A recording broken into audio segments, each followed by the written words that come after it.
Now to Sri Lanka, where the government says it has nothing to hide as it begins to record the number of people killed during the 26-year civil war. Thousands of officials are to visit the homes of families affected to collect information over the next 6 months. The survey comes after international pressure over the alleged mass killing of civilians towards the end of the conflict. Well, with me in the studio is Dr. Nonis, Sri Lanka's High Commissioner to the UK. High Commissioner, welcome. Thank you very much for being with us. Just tell us who is going to be conducting this survey and how it's going to work. Well, actually, I think it's a very welcome survey. It's part of the LLRC recommendations. As you know, the Lessons Learned and Reconciliation Commission was released back in 2011, and it's very comprehensive, very holistic, and had numerous recommendations. And the President's Secretary, Lalit Veeratunga, was appointed to oversee the monitoring of the implementation of that.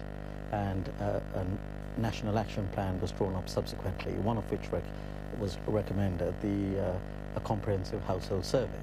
So I think this is part of it. It's really an extension of the recommendation of the LLRC, and it will be carried out at Grama Niladhari level.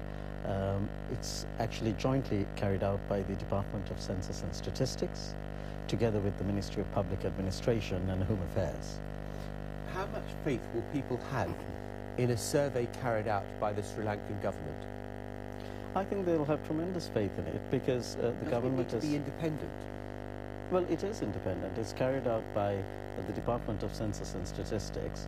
Even the last report that was carried out, which is probably the only definitive report which was carried out, which I have here, the enumeration of vital events, which was carried out in 2011.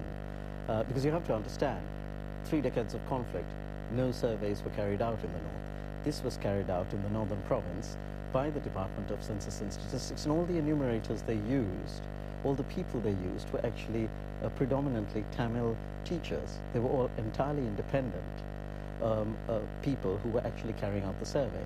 But discredited by the United Nations? No, not this one. This was the enumeration of vital events. That was not discredited by anyone. In fact, it's... Well, the UN have not been exactly happy with the way that you have kind of tried to chart what human rights abuses have taken place. And we saw David Cameron at the Commonwealth Heads of Government meeting saying that actually what you needed was an independent inquiry into just how many people were killed. Well, we are having an independent inquiry. I think well, not when it's conducted. You've got the people who are conducting the survey. There is a dispute between what the government did and what the Tamil Tigers did. Government is carrying out the survey into what might have happened. Is that going to command the confidence of the Tamil population in your country? Well, if you look at, yes, because yes. Precisely because the conflict was not between government and Tamil Tigers. The conflict was between the Tamil, Sinhalese, Muslim, Burgher, Malay people of Sri Lanka and the terrorists. This is often misunderstood because the majority of Tamil people, as well as the majority of Muslim people, live actually in the center and the south of Sri Lanka. It is only a minority of the Tamil people who live in the conflict-affected area. If you really look at the demography, and the demography is not well understood.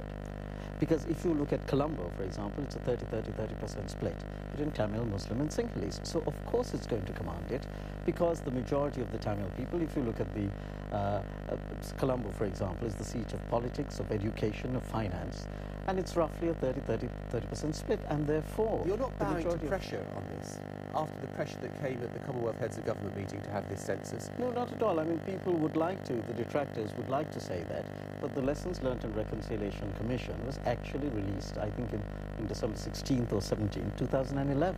And actually, before that, before it was released, many people were critical of it. But once it was released, people realized it was both comprehensive and impartial, holistic, and even critical of government. But the President not only released it, but released it in full. Why were you so uncomfortable about David Cameron raising the issue? Of the plight of the Tamils? We weren't the slightest bit uncomfortable of him raising the issue. The issue was the appropriateness of him using a public... The Sri Lankan newspaper Marbina reported that the government minister, Mr. Ranawaka, said that David Cameron had no right to address the Tamil issue, as he was not taking part in a bilateral meeting between the two countries, but a Commonwealth summit. Well, he isn't perfectly entitled to say that, and I think he's right in saying so, because the Commonwealth... So he did have a right, or he didn't have a right to raise it? The Commonwealth, it was not the appropriate point. Bilateral discussion that can be held bilaterally But the Commonwealth Heads of Government meeting is a meeting between 53 or 54 countries, independent and sovereign countries.